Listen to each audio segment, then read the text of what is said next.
Welcome to the Petey Performance Podcast, a solo episode for you guys today. Unfortunately, we had another high-profile guest fall through at the last minute, but as I always say, just because it wasn't the right time at the moment doesn't mean it won't be the right time ever. So hopefully we will get that guest back on in the future, maybe this season, maybe another season. But for this week, it's going to be another episode for you guys with me talking about something that I've been thinking about in the last week or so, and hopefully providing some value and verbalizing my thoughts for you guys on a topic that hopefully you will determine to be valuable and you will enjoy listening to. Our subscribers are going up, which is good and must be a good thing given that we've been doing a lot of solo podcasts and we have had some very, very good guests on. But if there's anybody you would like to hear from in the near future, then shoot me a message and I will be sure to get in contact with them. And it would be great to have more guest conversations for you guys. We obviously have planned to, just things have not been lining up yet. But as the GAA season continues and more teams get knocked out of the championship, I have a feeling that we will have more opportunities to talk to some players, some coaches, given that they will have a little bit more time and probably will have a little bit more ownership over their own time and their ability to talk to people that they want to talk to. So today's conversation or today's podcast is in regards to a conversation that I had with a young coach at the weekend. No, it was actually last week I had this conversation with the young coach. And what it was I was post a conversation with my management team that I'm working with down in Ballintubber, and they've been going quite well. Obviously, we had Killian playing last week and we came away with a win and he had a great game. But of the couple of goals that were scored, Cahill decided to send me through clips of the goals and he could see a direct transfer of what we had been working on in terms of development of game speed and microdosing our speed and our change of direction work pre-training on our midweek training sessions in the goals that were scored. So I thought they were fantastic examples of game speed. One of a break up the field in transition and hitting a high speed in transition, maybe not maximal velocity, but definitely close to it. So I alluded to the fact that improving maximum velocity is going to increase the anaerobic speed reserve of the player, and then they'll be able to tolerate lower intensities a little bit easier and hopefully get through more high-speed running throughout the game. And the second one was of a player taking on a man one-on-one, beating him, going past him, and then sticking it in the bottom left-hand corner, which was obviously fantastic. So an example of change of direction, beating a player one-on-one, and something that we have been working on weekly since the start of the season in my system that I have been using and implementing with the help of Connor, who's been doing great. He's been working down there in Ballintubber with me going down periodically and me doing the programming and talking him through implementation of the programming. So the question that was posed, or the statement that was made by the young coach, was, I feel that you're taking credit for these scenarios or these execution of these tasks, and I feel like it's conjecture because I don't think you can take credit for that. And I had a conversation with the young coach and I had a good chat with him actually, and he kind of went back a little bit in regards to what he had been saying once we had that conversation and we hashed it out, because as I described to him, I am not taking whole credit for that action happening on the field and that player being successful in beating the man and sticking it in the bottom corner, or in that player transitioning and then sticking it in the net as well. There are so many factors that play into success in a game of football or in a game of hurling.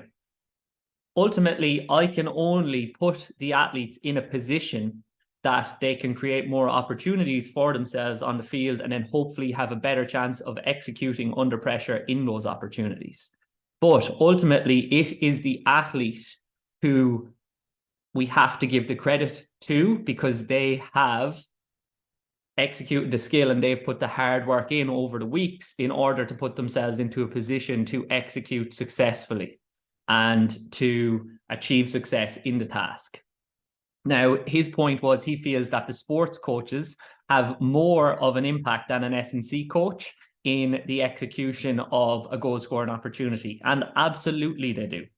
First off, it's the player, then it's the sport coach. I'm not telling anybody how to finish, but I am coaching them and helping guide them to having more opportunities to beat players one-on-one in training, which therefore is going to give them more reps, improve their efficiency and effectiveness, and then hopefully that will transfer to the field in that they'll be more effective at beating players one-on-one, and then they'll be presented with that goal scoring opportunity. They still have to finish that, and I'm not going to coach them on how to finish. That's not my job.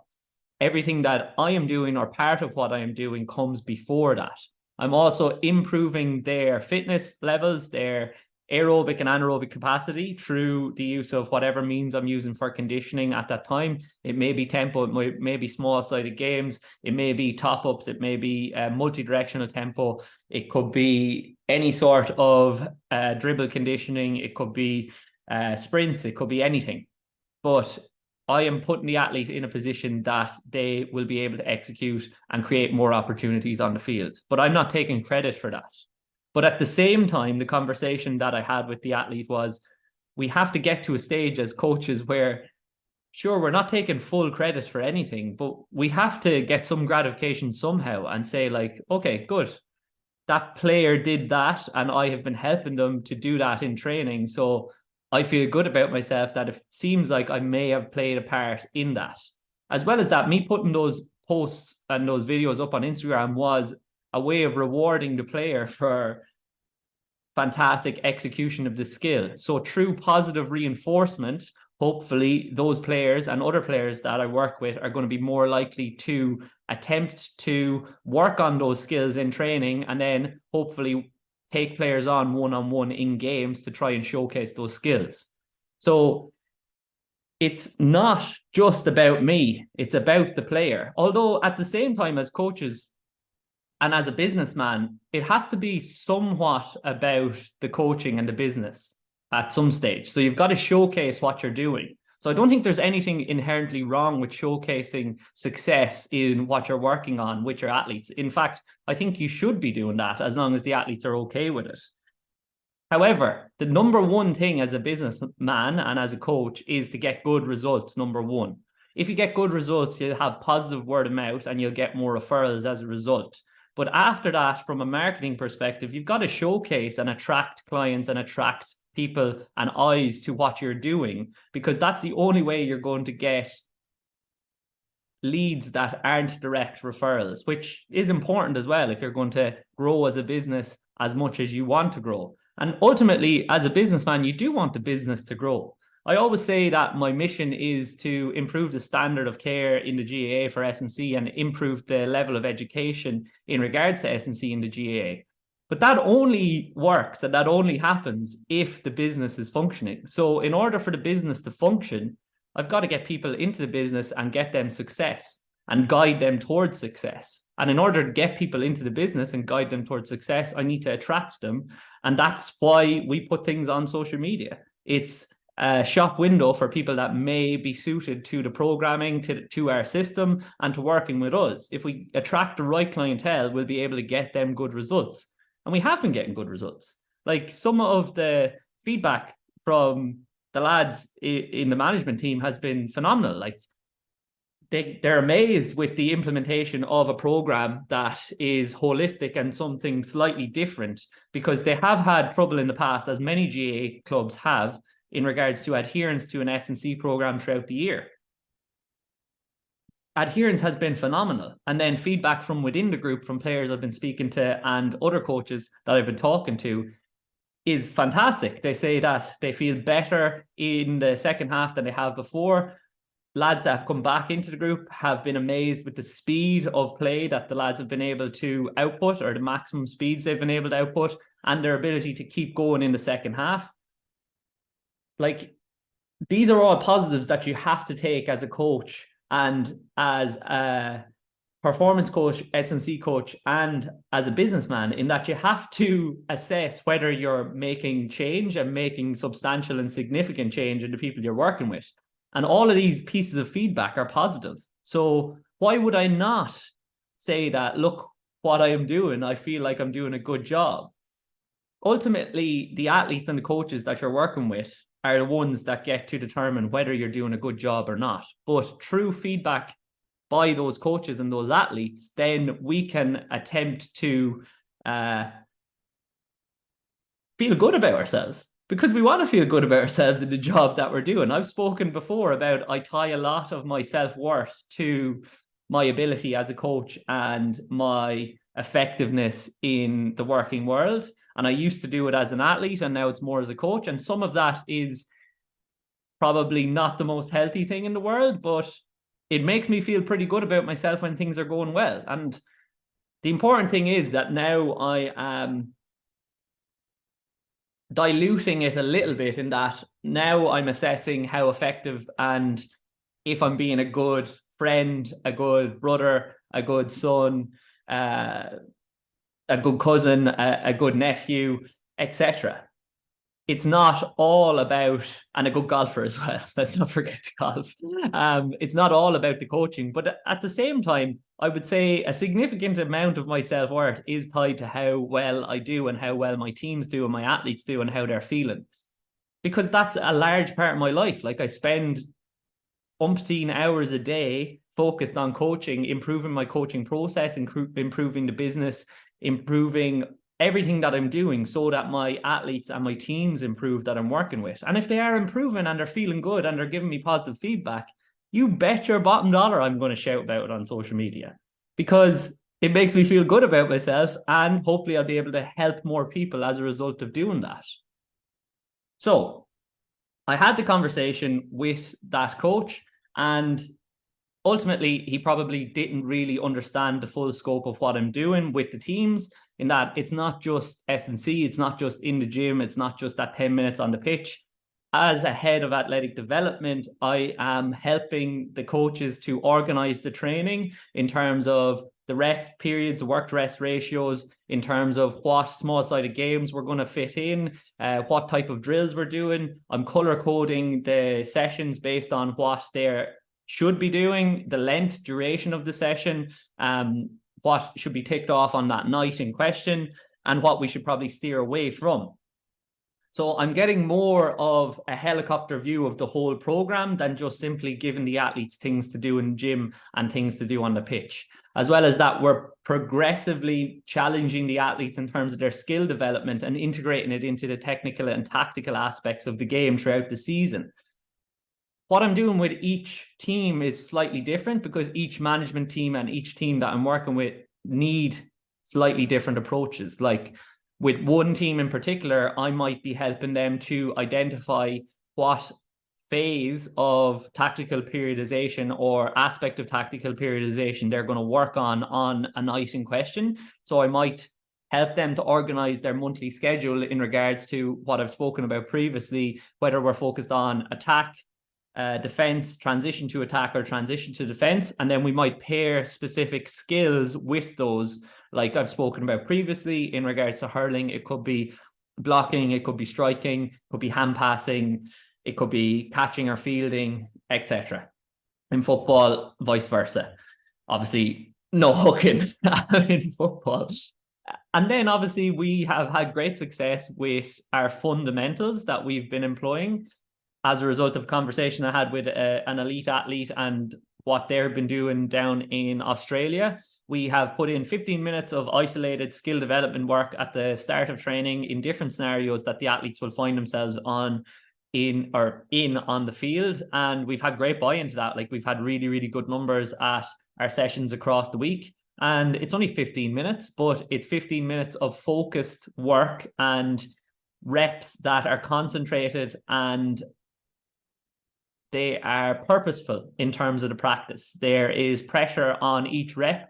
That could be time, spatial pressure. They are performed at intensity. And There is great value in stressing the system to execute under pressure, intensive pressure. Now, you can do extensive as well, and you can get the reps in terms of just knocking the balls over the bar. But ultimately, that's probably not going to happen very often on game day, whereas on game day, you're going to be under pressure. So hopefully, if we put more stress on the system and we try to execute under pressure, and they're keeping their execution level in and around 66% or 2/3 of the time they're successful, then we're in a right optimal zone for development. Whereas when I see players knocking balls over the bar under pressure, it's very rare that they're missing generally, because they'll take from their favorite spots, and that's important too, but they're not really challenging themselves in terms of development. There's value and merit in doing so, but if you want to get better as a player, you probably need to challenge yourself a little bit more. So from that, you can kind of see there is a lot to the job that I am doing, and it is simply not just what we're doing in the gym. Obviously, then we're doing the return to play and the rehab process too. And if we get a player back to playing and at a performance level better than when they got injured, I'm going to take some credit for that as well, because I've worked closely in conjunction with that athlete.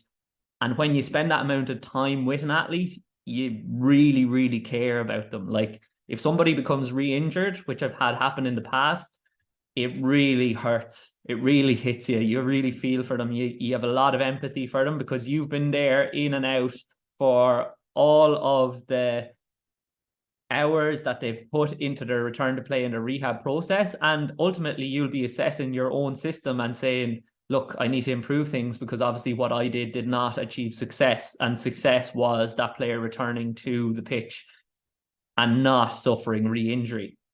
So you have to adapt, you have to change, and that's the benefit. You learn from your mistakes, similarly to what your players are doing. And just today, I was assessing our injuries as well, and our acute injuries, and like, that's one of the pieces of feedback that have come back from Ballintubber, is like, our injuries are down very significantly in that they haven't had a hamstring injury yet, is what I was told, which is absolutely insane considering we're at the end of June, and they said they had an epidemic previously.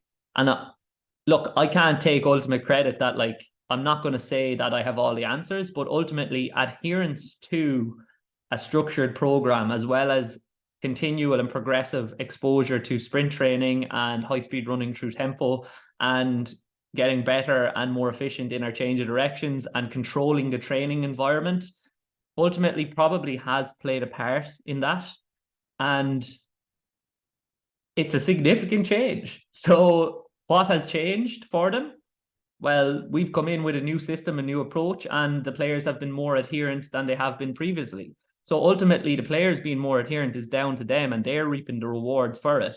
But I have played a part in guiding them towards improved adherence and guiding the coaches to structure the training sessions. And they must take credit as well, because they have been really open to changing, and they have been open to hearing me out and open to asking me questions and trying something new. And hopefully it continues to work. I'm interrupting this podcast to let you guys know that I have 3 spots available for coaching in July. This is for online coaching in the Petey Performance Premium Pack, or hybrid coaching if you would like more in-person coaching. I've been doing a lot of work with people in person in regards to return to play, development of speed, and change of direction. So if you would like to grab one of those spaces, make sure to drop me a DM with the word coach immediately.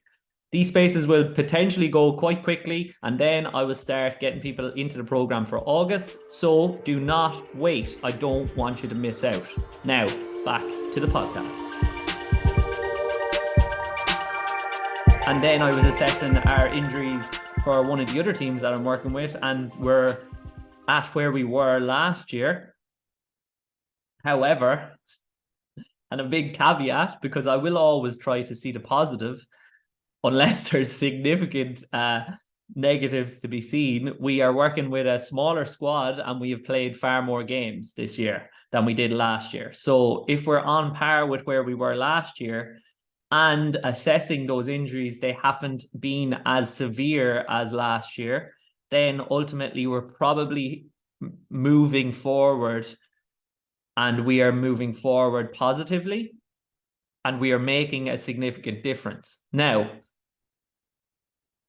can I change things and try to improve things for next year? Absolutely. And I'm always taking in information and seeing and assessing what can be changed. And in relation to those injuries, I'm assessing where they are most commonly occurring and how we can attempt to address those injuries. But luckily enough, the majority of them, barring one, have been all grade 1. So grade 1 is relatively easy to deal with. And as well as that, we have been able to get those athletes back on the field quickly. And out of those athletes, none of them have become re-injured yet, which is a huge, huge, huge positive, obviously.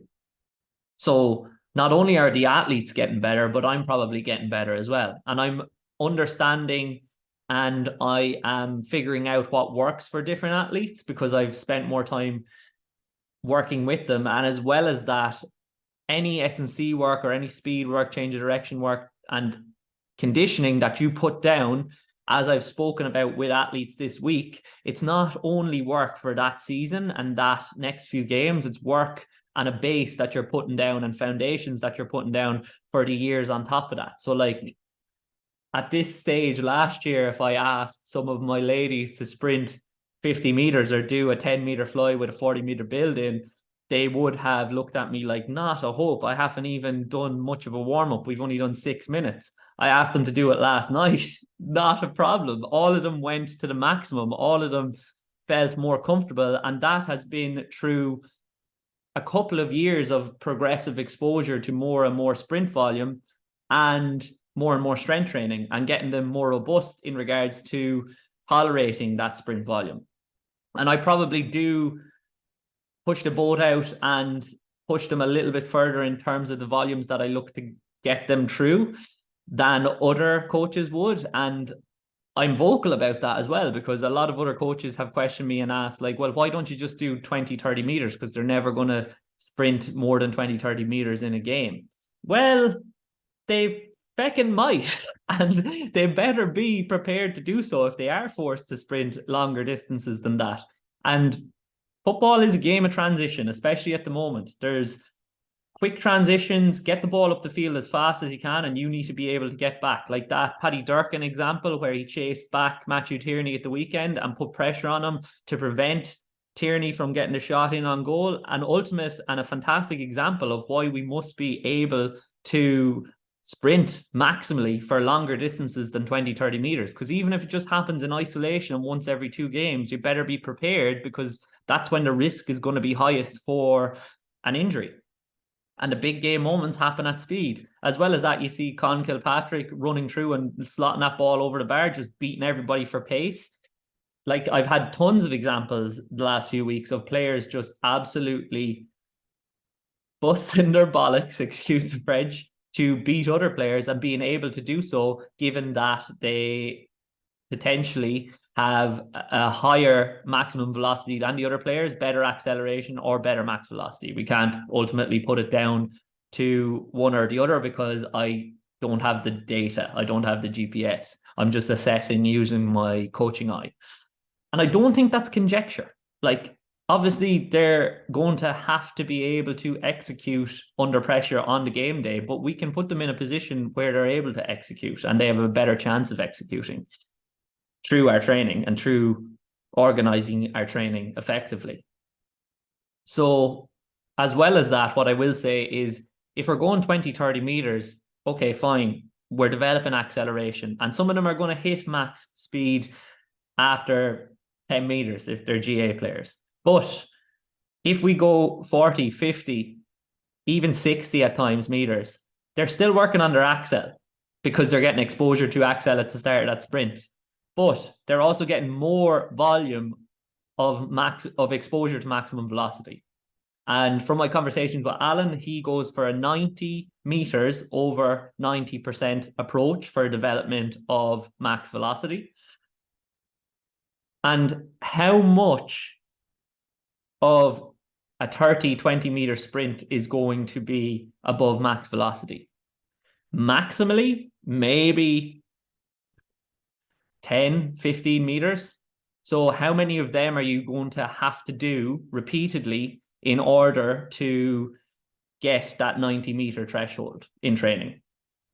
Quite a few. Whereas if I just run a couple of flies and they get 30, 35, 40 meters exposure, and they do two of them with a rest period of 3 to 4 minutes or whatever in between, depending on the distance, then it's going to be more efficient because my time is limited as a coach. I'm only going to have 10 to 15 minutes. So it's much more efficient to do a couple of reps above and beyond what they might experience and expose themselves to consistently in a game than it is to expose them to multiple accelerations. Now, we can do multiple accelerations, and because we use a short to long approach, we do them at the start of the season. However, after we've exposed them to that distance and we're comfortable with them covering that distance, then we need to lengthen it out and go a little bit longer in terms of what we expose them to. So this all brings me back to chatting about potentially like what it is that I am doing and why it's different, I suppose. And it is different, slightly different at least, and it only is allowed to be different because the coaches that I work with are so open and responsive to what I am presenting to them. They're ultimately okay with doing something in a different way, because if we don't do it in a different way, we can't expect better results than everybody else. You can't expect better results than everybody else if you're doing the exact same things that everybody else is doing. So we don't ultimately have the secrets or the secret sauce or the keys, but if we implement a slightly different system and we implement it well and we focus on athletes feeling good and getting what they need and an individualized approach for each of them, or as much as is possible in a group, then hopefully each athlete will be as in the best possible position individually, which will hopefully lead to a better team in the long term and more cohesion as a team in the long term. So a bit of a rant, not really a rant, but just a conversation in regards to that conversation that I had. And I hope there's some value in there. And that conversation that I had ultimately led to me inviting that coach over to see what we're doing, because ultimately, as I said, he didn't have the full picture of everything that we're doing. And it's hard to cast judgment when you don't see exactly what other coaches are doing, other teams are doing, because you're ultimately you're on the outside looking in. So I invited him to come and shadow and see what we're doing, and he was quite receptive to that, which was awesome. And I always invite loads of coaches to come and shadow and see what we're doing. And some of them take me up on it, and some of them say they'll come out and then they never get around to it. But ultimately, like, as I said, we're not doing anything mad, but only through being open to having conversations with other coaches and athletes and whatnot can we achieve the goal that I have set out for the business in improving the standards of S&C and athletic development in the GAA. We can't just hold it all to ourselves. We've got to show people the system. And I'm an open book in regards to that. I can chat away to anybody about what we're doing and chat about what they're doing. And that's how we get new ideas. That's how everybody improves.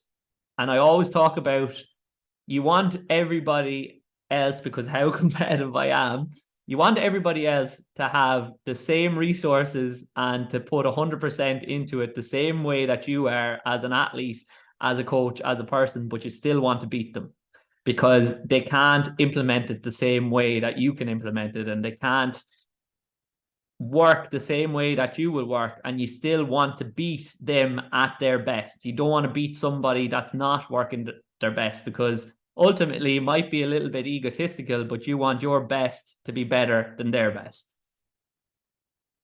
So if anybody does want to come out and shadow, please get in touch with me. I'd love for people to come out and shadow. We've had multiple people come in this year, which has been great because they offer a fresh perspective as well, which is awesome. But I've had a couple of coaches get in contact with me in the last month in regards to whether I would run a mentorship. And it was something that I kind of was not comfortable with doing at all. And I told them flat out, I was like, look, I don't think that's something I'll be doing at the moment. And then David Gray of DGR Rehab asked me to do a presentation on development of game speed for DGR Interactive, which I'm sure will probably be coming out this week. And I've been on DGR Interactive, and I know that I like the shorter presentations on that. So I tried to limit it to less than a half an hour, closer to 20 minutes. And there was just so much content that I had to get through in terms of my process for return to play and development of game speed, that it got me thinking that, look, I probably would have enough content to run a mentorship if it was solely focused on my approach to athletic development and S&C for GAA. And there probably is a demand for that in terms of how do you go about working effectively as a head of athletic development or as an athletic development coach in GAA, and how do you provide more value to what is being done on the field? Because there still is a lot of coaches that, or there still are a lot of coaches that aren't comfortable with coaching speed and change of direction on the field, or even development of conditioning, or applying principles of tactical periodization to training and having conversations with their technical and tactical coaches around what the team is doing and understanding the games. So I have thought about it, and it is something that I think I would be willing to put out there if there was demand for it.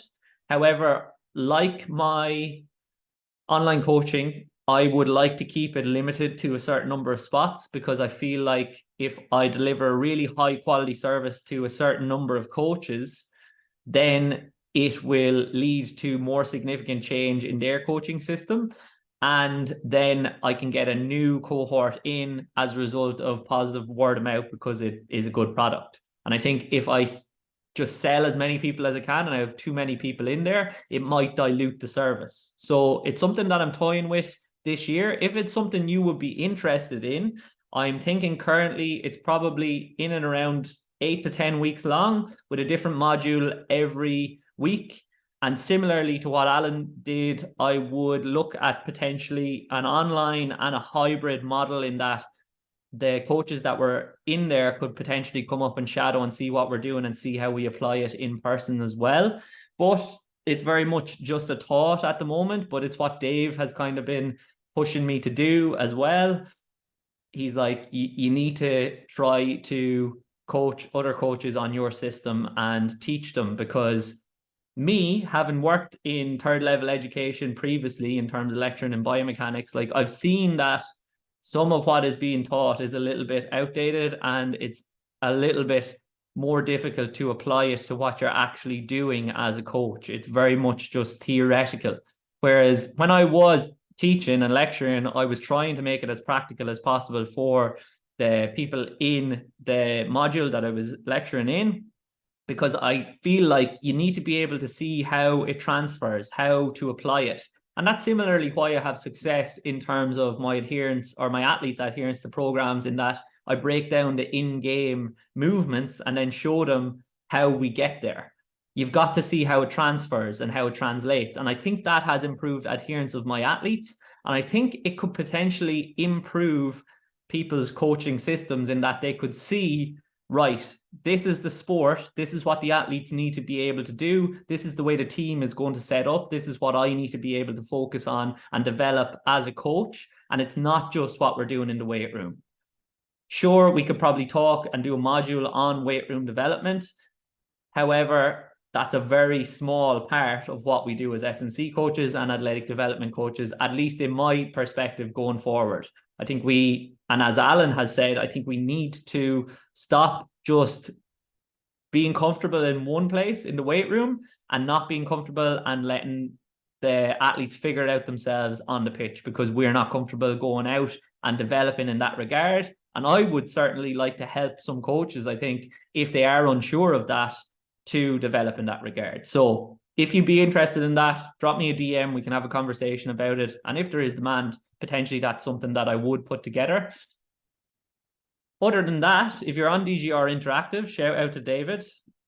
Check out my presentation, and if you have any feedback for me or any questions for me on that, then just shoot me a DM as well. In regards to online coaching, if you're an athlete that has listened to this conversation, then I have 3 spots available currently for online coaching in July. If you want to grab one of those spaces, then make sure to drop me a message. I've actually been getting a lot of messages and scheduling a lot of calls in the last week or so that's all going well. So people are seeing value in what we're doing and they're interested at least. So they may be sold very, very quick.